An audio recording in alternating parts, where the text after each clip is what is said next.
नमस्कार मित्रांनो, फिल्मी ट्रेंड मराठी चॅनलवर आपलं स्वागत आहे।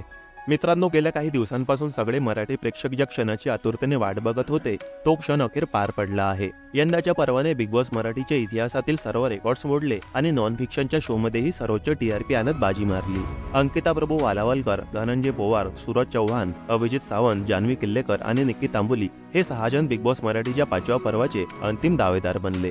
या 6 जणांनी देखील एकमेकांना टक्कर देत आपला इथपर्यंतचा पल्ला गाठला। नुकतेच पार पडलेल्या महाअंतिम सोहळ्यात सर्वांच्या लाडक्या सूरज चव्हाणने बाजी मारली आणि बिग बॉस मराठी 5च्या विजेतेपदावर आपले नाव कोरलं आहे। शोचा होस्ट रितेश देशमुखने बिग बॉस मराठी 5च्या विजेतेपदाची घोषणा करत सूरज चव्हाणचे नाव जाहीर केलं आहे।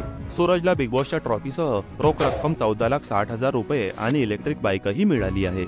मात्र त्याच्या या विजयावर काही प्रेक्षक कलाकार मंडळी नाखुश असल्याचे पाहायला मिळत आहे। कलर्स मराठीने शेअर केलेल्या सूरजच्या प्रोमोखाली अनेकांनी आपल्या प्रतिक्रिया व्यक्त केल्या आहेत। कलर्स मराठीने शेअर केलेल्या प्रोमोखाली काहींनी म्हटले आहे की सूरजने सहानुभूतीने हा शो जिंकला आहे।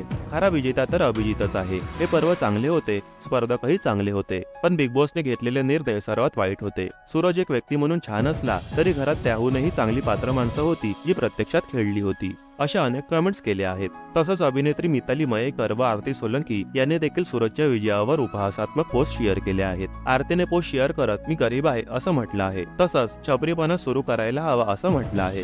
तसंच मितालीने सहानुभूती शो आहे की रियालिटी शो आहे अशी पोस्ट शेअर केली आहे। या कमेंट्स बरोबरच अनेकांनी निक्की, अंकिता, डीपी व अभिजित यांच्या खेळाचेही कौतुक केलं आहे। दरम्यान शोचा विजेता झाल्यानंतर सूरजने मी बोललो होतो ट्रॉफी मी जिंकणार, माझी जिद्द होती आणि माझा विश्वास होता आणि ती ट्रॉफी मी जिंकली आहे। ओम नमः शिवाय, आई मरीमाता, हर हर महादेव, मला माहिती होतं अभिदादा माझ्याबरोबर शेवटपर्यंत असणार, या शब्दात आपल्या भावना व्यक्त केल्या आहेत। तर मित्रांनो, सूरज चव्हाणच्या विजयावर तुमचं काय मत आहे कमेंट करून नक्की सांगा। मित्रांनो, बॉलिवूडच्या ताज्या बातम्या आणि गॉसिपसाठी आमच्या फिल्मी ट्रेंड मराठी चॅनलला सबस्क्राईब करून बेल आयकॉनला नक्की प्रेस करा। भेटूया आपल्या पुढील व्हिडिओमध्ये। धन्यवाद।